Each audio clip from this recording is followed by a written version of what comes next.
Hey, this is Russ.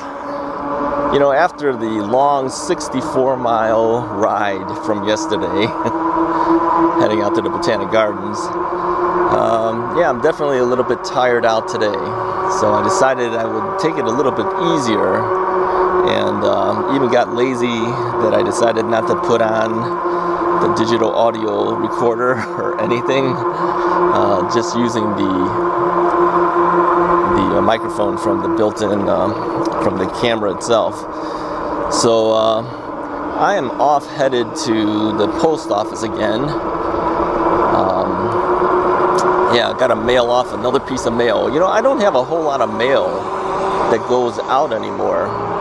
Most of my bills, of course, are done online nowadays, and so there's not a whole lot to have to mail out. So I think the only thing I ever mail out is insurance bills. Interestingly enough, they don't allow you to pay that online. I've not figured that out, why the insurance company won't let me pay online. And then I think the guy who cuts our grass, I think they're the only two folks that I have to pay with a regular piece of mail. So when I bought stamps the last time, I actually went inside the post office, locked up my bike. Yeah, that's a rarity for me. Locked up my bike, went in and bought some stamps, and came back out and hoped that the bike and the battery and everything was still there. And it was. So today I'm headed off to the post office. I'm not really sure what I will be doing afterwards, but I keep looking at the odometer, and I'm at 1,970 miles. So 30 more miles, I hit 2,000. Now I don't think I'm going to do 30 miles today. I'm like I said, I'm a little bit tired, and I don't think I have the stamina to ride 30 miles today. So we won't break it today, but we will probably break it on the next time.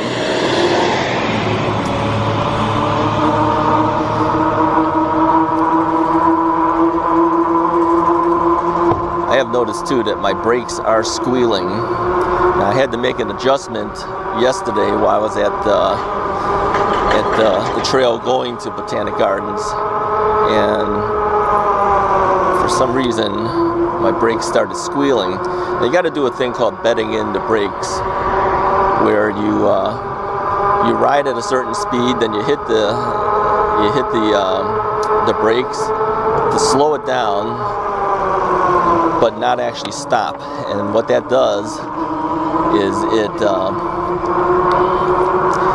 deposits material from the brake pad onto the brake. I guess you would call that the rotor. I don't know all the names of the parts. So hopefully that'll fix it in time.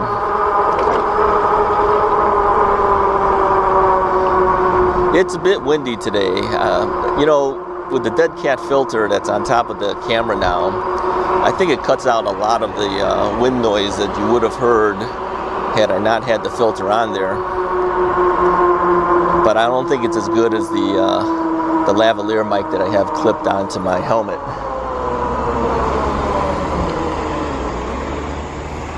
Okay, so we got to stop for cars here.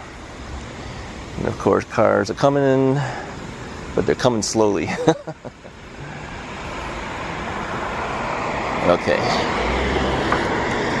I will say this, I don't go to too many places with my bike where I have to leave my bike, but going to places like the post office, I'm perfectly fine taking a bike to do that. So in that sense, I have replaced my car with my bike, right? Because if I were to drive it there, I'd just be wasting gas. Of course, now I'm just wasting electricity, I guess. But I have fun going to the post office now. I would have never wanted to go to the post office if I had only a car. I think what I would typically do is I would leave the mail in the mailbox, put the little red flag up. Some of us have mailboxes out on the street level, and if you put the little flag up on the mailbox, the postman knows to take the mail because that's outgoing mail then. But I just never really kind of trust doing that. Not that the mailman's not going to do it. I'm always fearful that somebody sees the red flag and say, hey, there's outgoing mail, let's just take his mail. How do I know that the postman took it versus some other guy took it? That's just me. That's what I always worry about. So if I do that, I usually put it out just a little bit before the mailman comes. The only problem is we get our mails really late in the day. Sometimes we get it at 4 o'clock, sometimes we get it at 5. We have even gotten mail as late as like 6:30. And I'm talking evening, okay? So, yeah, we never get our mail early. I think we're at the end of the run of the mailman. So today's video is going to be very simple. It's just an easy ride.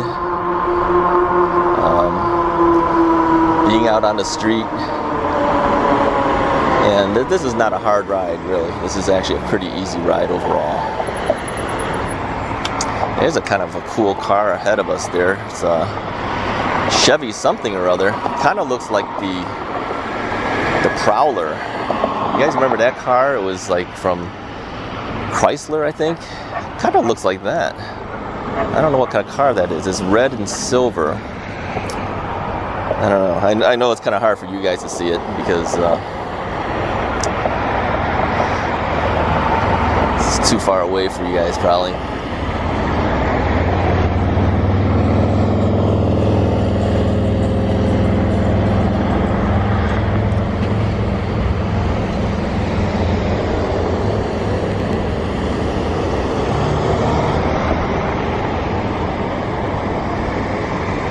Alright, it's our turn.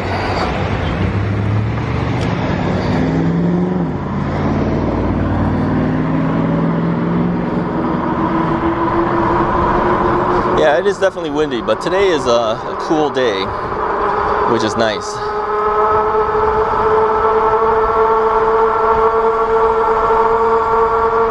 It's nice for me, but windy for you. I don't know how well the mic picks up when it's windy on this camera. I mean, this windy at least. We'll see. I always like listening to it myself just to see if it actually cuts down most of the wind noise and where you can still hear me talking. Because when the wind comes this hard on me, with the headwind hitting me, I could barely hear myself talk. You know, you get that wind in your noise in your ear, so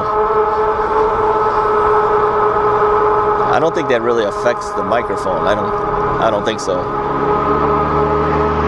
I think in worst case, what happens is you hear a lot of wind noise. But you know, some wind noise on some videos that I've noticed. Anybody that does outdoor type video, it's so rumbling that you can't hear them even talking. At that point, I think the person needs to find a filter, some type of filter to help it. So, whatever. For me, my hope is one day I can get another camera rather than the camera I'm currently using. Kind of cut down a little bit on the wobbling that happens when I'm riding. You know, if I'm throttling, it looks fairly smooth. You know, most of this video today I've been throttling just to give you guys a smoother look.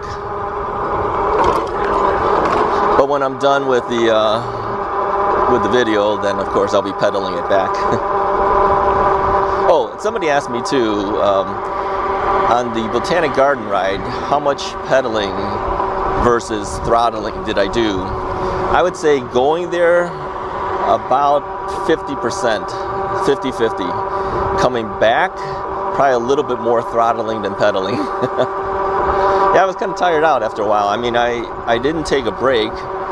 That video was a full 4.5 hours on the bike, non-stop. I think the only time I stopped was when I was at the Botanic Garden. They did a pan shot so you can see the surrounding area, and then also to swap out the battery.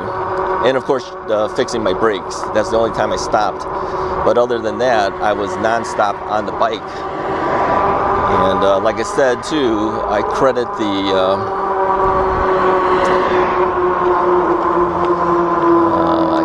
did I pass it? I think I passed it. I think I gotta swing back around. This is what happens when I talk and I don't pay attention to what I'm doing. You have to swing back around here. All right, let's make a turn here.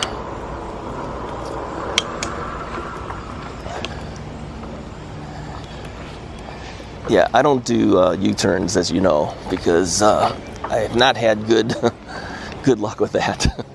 I end up falling if I do it. So, yeah, well, I don't know, what was I talking about? Yeah, taking breaks and stuff. I didn't take any break at all. I credit everything to the bike seat. Having that cushier bike seat makes a big difference.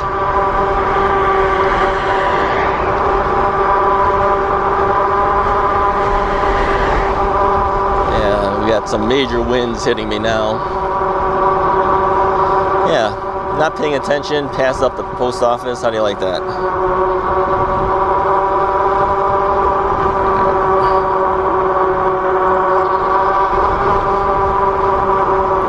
And let this car pass.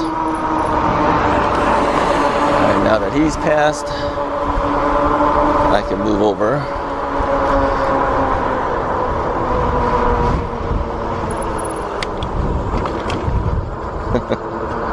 I don't think I've ever passed up the post office before. I don't know why that happened.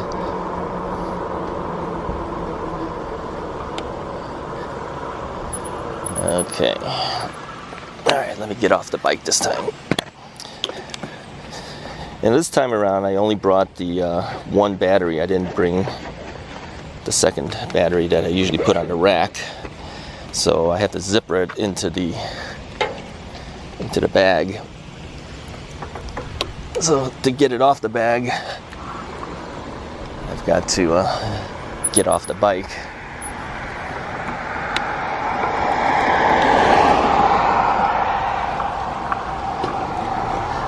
Okay. Yeah, the post office thing is an easy ride. It's not hard at all. But I will tell you that when we first started this whole thing with the e-bikes, you know, how I didn't want to be on the streets. I didn't really want to go anywhere that wasn't safe to go. Right now, I'm doing a lot of stuff now. It's shocking. I think that just comes with the confidence of riding, and then knowing how cars tend to react to the bike.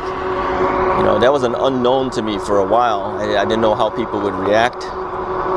But I'm finding that it's not that difficult as long as you play by the rules and hope that they play by the rules as well.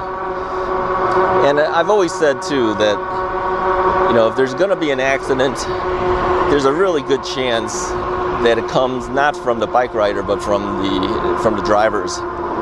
You know, they're distracted while they're driving. They're not really looking for you. They're looking for cars, and you know, it makes you an easy target.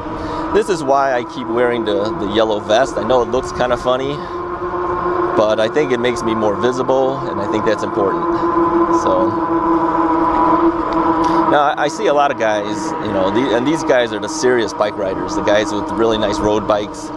I see a lot of guys, you know, they have all their fancy Lycra shorts on and all that stuff, but they're wearing yellow shirts and things too.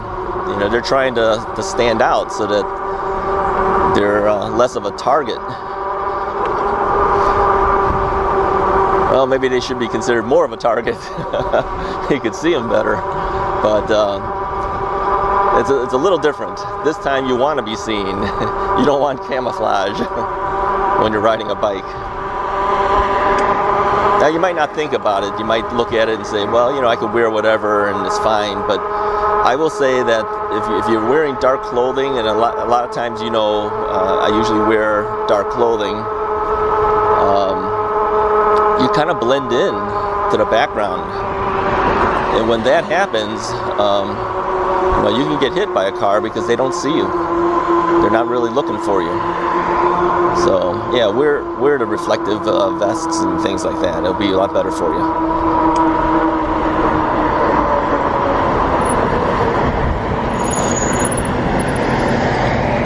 Yeah, brakes are squeaking, that's for sure. Alright, this Hummer is way behind. And I don't want to go in front of him. So I'll just hang behind him. You know, I haven't seen a whole lot of Hummers on the road lately. Obviously they're there, whoever bought them have them. But yeah, I have not noticed them a lot. I will say this, when I was shooting weddings, I was in quite a few Hummers that were converted Hummers that are essentially limos, right? Okay, crossing the street. Yeah, the street that I'm on is a shared road, meaning drivers should know that bikes are on this road. That's all it basically means.